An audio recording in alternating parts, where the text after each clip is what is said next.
అబ్బా! ఈ పక్కన ఉన్న యాదిరిగుట్ట పోయి ఒక వీడియో తీసి 4 పార్ట్‌లుగా డివైడ్ చేసి పెడుతుంది అని అనుకుంటున్నారా? ఆఫ్‌కోర్స్ మనకు మెమోరీస్ గ్యాదర్ అవ్వాలి అంటే 4 పార్ట్‌లు కాదు 400 పార్ట్‌లు వీడియోలు చేసినా తప్పు లేదు. నేను స్టార్టింగ్‌లో చెప్పాను ఏదైనా మంచిగా స్టార్ట్ అవుతే అది మంచిగానే ఎండ్ అవ్వాలని లేదని. అది ఎందుకన్నానని మీకు ఈ వీడియోలో అర్థమవుతుంది. ఇంకా దర్శనం చేసుకొని రాగానే మంచిగా స్లీప్ వేసినా అనమాట. కొంచెం టైర్డ్ అయిపోయాను అప్పటికి. ఎర్లీ మార్నింగ్ లేచినాం, నైట్ కూడా కొంచెం లేట్ అయింది కాబట్టి ఇంకా మంచిగా పడుకొని లేచిన. ఇంకా ఈవినింగ్ వెళ్ళిపోవాలి కాబట్టి ఇంకా ఇప్పుడు మేము పాత నరసింహస్వామి దగ్గరికి వెళ్తున్నాం అనమాట. అక్కడ ఫుల్ నాన్ వెజ్, కళ్ళు, ఆల్కహాల్ అంతా దొరుకుతుంది. ఎవరన్నా మంచిగా నాన్ వెజ్ గట్టిగా తినే పార్టీ అయితే మంచిగా అక్కడ వెళ్ళి మంచిగా దావత్ చేసుకోవచ్చు. నాకైతే ఈ ప్లేస్లో చాలా మంచి మంచి మెమోరీస్ ఉన్నాయి. ఫ్రెండ్స్తో వచ్చినప్పుడు, ఫ్యామిలీతో వచ్చినప్పుడు చాలా మంచి మెమోరీస్ ఉన్నాయి ఇక్కడ.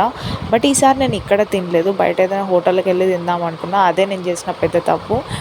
సో ఇక్కడైతే మేము దర్శనానికి వచ్చేసినాము. బట్ అక్కడ లాక్ వేసినారు.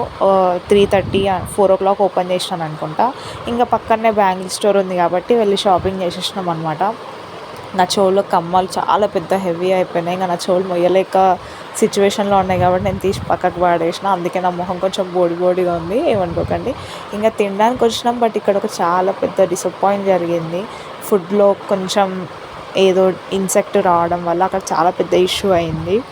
ట్రిప్ అంతా బాగానే జరిగింది. ఒక్కదాని వల్ల కొంచెం డిసప్పాయింట్ అయ్యాం. బట్ మిగతాదంతా చాలా చాలా ఆసమ్ ట్రిప్, చాలా మెమొరబుల్ ట్రిప్ నాకు ఇది నిజంగా చెప్పాలంటే. మీరందరూ కూడా బయట ఫుడ్ తిన్నప్పుడు కొంచెం జాగ్రత్తగా చూసుకొని తినండి. అఫ్కోర్స్ ఎవరు కావాలని చేయరు, బట్ ఏదైనా జరిగితే అది మన లైఫ్ స్పాయిల్ అవుతుంది కాబట్టి కొంచెం బీ కేర్ఫుల్.